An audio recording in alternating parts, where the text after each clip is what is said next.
دین ولی دین صدق اللہ العظیم۔ اللہم صلی علی محمد وعلی آل محمد کما صلیت علی ابراہیم وعلی آل ابراہیم انک حمید مجید۔ اللہم بارک علی محمد وعلی آل محمد کما بارکت علی ابراہیم وعلی آل ابراہیم انک حمید مجید۔ رب زدنی علما رب اشرح لی صدری ویسر لی امری واحلل عقدۃ من لسانی یفقہوا قولی۔ سورہ کافرون ہے جی، یہ قرآن مجید فرقان حمید کی قیمتی اور نایاب صورتوں میں سے ایک ہے۔ اس کے فضائل میں، سورہ کافرون کے فضائل میں سے ہے، نبی علیہ الصلوۃ والسلام نے فرمایا یہ قرآن مجید کا چوتھائی ہے۔ اگر کوئی شخص سورہ کافرون کی 4 مرتبہ تلاوت کرے گا، سورہ کافرون کی 4 مرتبہ تلاوت کرے گا، اللہ تعالیٰ اس کو ایک قرآن کے برابر ثواب عطا فرمائیں گے۔ سورہ کافرون کے بارے میں نبی علیہ الصلوۃ والسلام نے ایک صحابی کو تعلیم دی کہ جب تم رات کو سونے لگو تو سورہ کافرون کی تلاوت کر لیا کرو۔ یہ سورہ مبارکہ شرک کے انکار پہ مبنی ہے، شرک کے رد پہ مبنی ہے۔ اسی طرح نبی علیہ الصلوۃ والسلام نے ایک صحابی کو تعلیم فرمائی، جب تم کسی سفر پہ جاؤ تو 5 سورتوں کی تلاوت کر لیا کرو۔ کتنی سورتوں کی؟ 5 سورتوں کی تلاوت کر لیا کرو، جس کے بدلے میں اللہ تعالیٰ تمہیں اس سفر میں عزت بھی عطا فرمائیں گے اور تمہارا خرچہ بھی پورا ہو جائے گا، تمہارا زاد راہ بھی پورا ہو جائے گا ان 5 سورتوں کی تلاوت سے۔ جب بندہ سفر پہ جائے اس سے پہلے ان 5 سورتوں کو تلاوت کر لے۔ وہ 5 سورتیں کون سی ہیں؟ قل یا ایھا الکافرون 1، اذا جاء نصر اللہ 2، قل هو اللہ احد 3، قل اعوذ برب الفلق 4 اور قل اعوذ برب الناس۔ یہ 5 بڑی مختصر صورتیں ایسی ہیں کہ سفر سے جانے سے پہلے ان کی تلاوت باعث سے ثواب تو ہے ہی، ساتھ میں باعث سے برکت بھی ہے۔ نبی کریم صلی اللہ علیہ وسلم کی اکثر یہ عادت مبارکہ تھی کہ فجر کی سنتوں میں جو فرضوں سے پہلے ادا کی جاتی ہیں ان میں سورہ کافرون پہلی رکعت میں اور سورہ اخلاص دوسری رکعت میں تلاوت فرمایا کرتے تھے۔ ایسے ہی مغرب کی سنتوں میں جو مغرب کے فرضوں کے بعد ادا کی جاتی ہیں اس میں بھی نبی علیہ الصلوۃ والسلام اکثر سورہ کافرون اور دوسری رکعت میں سورہ اخلاص کی تلاوت کیا کرتے تھے۔ تو یہ دونوں صورتیں خالص توحید پر مبنی ہے اور دونوں صورتوں میں اللہ رب العزت نے بڑے جامع انداز میں شرک کا رد فرمایا ہے۔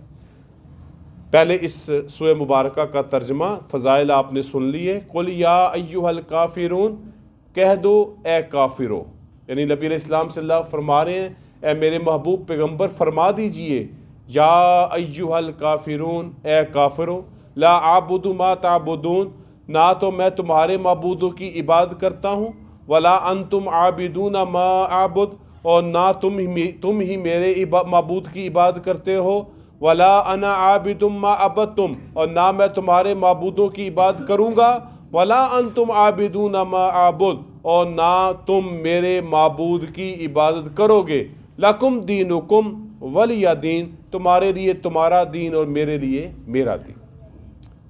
نبی کریم صلی اللہ علیہ وسلم نے جب 40 سال کی عمر مبارک کے بعد آپ پر وحی کا نزول شروع ہوا اور پھر اللہ تعالیٰ نے حکم فرمایا بلغ ما انزل الیک من ربک، آپ اللہ کا پیغام پہنچائیے جو اللہ نے آپ کی طرف نازل کیا، تو آپ اللہ تعالیٰ کی وحدانیت، اللہ کی توحید کے پرچار کے لیے اور اپنی رسالت کے پیغام کو پہنچانے کے لیے چل پڑے۔ آپ نے پورے شد و مت کے ساتھ اس کی تبلیغ کی۔ بڑے مصائب آئیں، بڑی تکالیف آئیں اور چند مسکین غریب مسلمان لوگ ہوئے صرف۔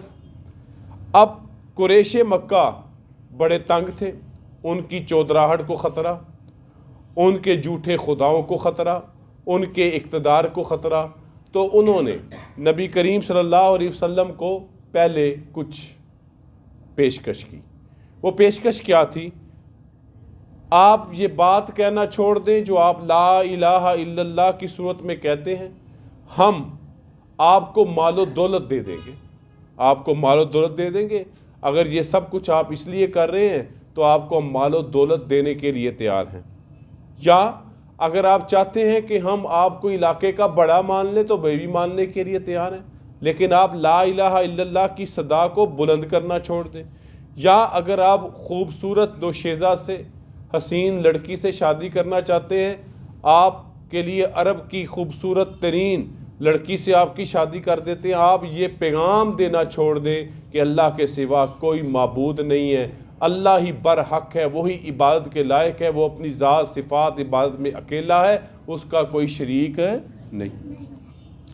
نبی علیہ الصلوۃ والسلام نہ اس مقصد کے لیے یہ پیغام لے کر آئے تھے، نہ ان کا یہ مدعا تھا. آپ صلی اللہ علیہ وسلم نے ان کی اس پیشکش کو ٹھکرا دیا. اگلے مرحلے میں یہ دوبارہ آئے اور کیا پیشکش لے کے آئے؟ چلیں پھر اس طرح کرتے ہیں، آپ ہمارے خداؤں کی 1 سال عبادت کر لیں، ہم آپ کے خدا کی 1 سال عبادت کر لیں گے. چلیں مصلحت ہو جائے گی، کمپرومائز ہو جائے گا، مل جل کے معاملات چلتے رہیں گے. نبی علیہ الصلوۃ والسلام نے فرمایا تم 1 سال کی بات کرتے ہو، میں 1 لمحہ بھی تمہارے باطل خداؤں کی عبادت نہیں کر سکتا.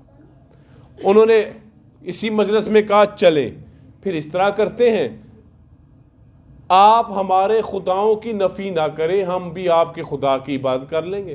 آپ نے فرمایا ایسا بھی ممکن نہیں ہے، ہوگا وہی جو اللہ کا پیغام ہے کہ اللہ کے سوا کوئی معبود نہیں، صرف اللہ رب العزت ہی ہے عبادت کے لائق.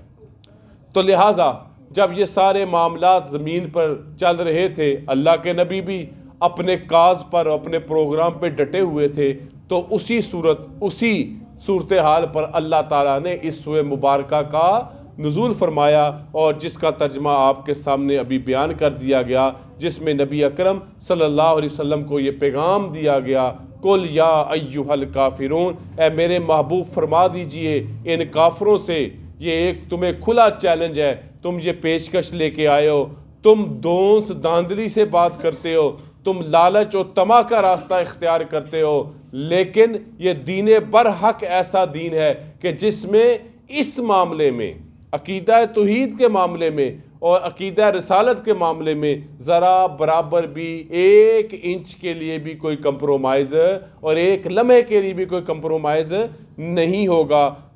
فرما دیجئے اے کافرو لا اعبد ما تعبدون، میں بھی عبادت نہیں کرتا جن کی تم عبادت کرتے ہو، مجھے یہ قبول ہی نہیں. اللہ رب العزت کا حکم آ گیا ہے کہ نہ تو میں تمہارے معبودوں کی عبادت کرتا ہوں، ولا انتم عابدون ما اعبد، اور نہ ہی تم ہی میرے معبود کی عبادت کرتے ہو. کیا مطلب؟ ماضی اور حال اس بات کا گواہ ہے، نہ تم میرے معبود کی عبادت کرتے ہو اور نہ ہی میں تمہارے معبودوں کی جھوٹے خداؤں کی عبادت کرتا ہوں. یہ تو تعلق ہے ماضی اور حال کے ساتھ. اور بھی فرمایا ولا انا عابد ما عبدتم، اور نہ ہی آئندہ میں تمہارے معبودوں کی بات کروں. سوچو بھی نا، اگر پہلے ایسا نہیں ہوا تو آئندہ بھی ایسا نہیں ہوگا. پچھلا معاملہ ماضی اور حال پہ مبنی تھا، پاسٹ اور پریزنٹ پہ مبنی تھا، اور اگلی 2 آیتیں جن کو اسی بات کو دہرایا گیا، لیکن مستقبل کی صورت میں، فیوچر کی صورت میں. لا انا عابد ما عبدتم، نہ میں تمہارے معبودوں کی عبادت کروں گا، ولا انتم عابدون ما اعبد، اور نہ تم میرے معبود کی عبادت کرو گے. کوئی ضرورت نہیں ہمیں اس طرح کی مصلحت کی، اس طرح کے کمپرومائز کی، اس طرح کے کوئی معاہدے کی. لکم دینکم ولی دین، تمہارے لیے تمہارا دین، میرے لیے میرا دین. اس طرح کا کوئی کمپرومائز نہیں ہوگا. ایک یہ بھی بیان کیا گیا لکم دینکم ولی دین کا معنی تمہارے اعمال تم ان کے جواب دہ ہو، میرے اعمال کا میں جواب دہ ہوں. اس سے یہ مراد نہیں کہ کافروں کو کھلی چھٹی دے دی گئی، جو تم مرضی کرو تمہارا دین، میں جو مرضی، بلکہ کیا مطلب ہے؟ تم نے اپنے اعمال کا جواب دینا ہے اور میں نے اپنے تمہارے اعمال تمہارے ساتھ ہیں، میرے اعمال میرے ساتھ ہیں۔ تو یہ 6 آیات پر مبنی سورہ کافرون ہے، جس میں اللہ تعالیٰ نے رد شرک کو بیان کیا ہے کہ کسی صورت میں بھی، کسی لمحے کے لیے بھی، کسی طرح کی بھی عبادت نہیں ہو سکتی ان باطل خداؤں کی۔ یہ نفی پہ مبنی صورت ہے جس کو سورہ کافرون کا نام دیا گیا، اور یہ سورہ مبارکہ چاروں کل میں سے ایک سورہ مبارکہ ہے جس کے فضائل میں نے شروع میں بھی بیان کر دیے۔ یہ قرآن مجید کا ربع ہے، 4 مرتبہ پڑھیں، ایک قرآن کا ثواب، رات کو سونے سے پہلے پڑھ لیں۔ اس میں شرک کی تردید کا بیان، اور نبی علیہ السلام فجر اور مغرب کی سنتوں میں سورہ کافرون اور سورہ اخلاص کی تلاوت کیا کرتے تھے۔ اور اللہ رب العزت ہمیں اس عقیدہ پر زندہ بھی رکھے اور عقیدہ وحدانیت پر ہمیں موت بھی آئے، یہی ہمارا سب کچھ ہے۔ اللہ تعالیٰ ہم سب کو عمل کی توفیق عطا فرمائے۔ وآخر دعوانا ان الحمد للہ رب العالمین۔ الحمد للہ رب العالمین والصلاة والسلام علی رسول الکریم۔ ربنا آتنا فی الدنیا حسنۃ وفی الآخرۃ حسنۃ وقنا عذاب النار۔ ربنا لا تزغ قلوبنا بعد إذ هديتنا وهب لنا من لدنك رحمة إنك أنت الوهاب۔ ربنا اغفر لنا وارحمنا وأنت مولانا فانصرنا على القوم الكافرين۔ اللهم إنا نسألك العفو والعافية في الدين والدنيا والآخرة۔ یا رب العالمین جو مسلمان بیمار ہیں ان کو شفا عطا فرما۔ یا رب العالمین یہ سردی کے موسم میں جو بیماریاں آ رہی ہیں یا اللہ ہم سب کی حفاظت فرما، اور جو بیمار ہیں ان کو شفائے کاملہ عاجلہ عطا فرما۔ ہر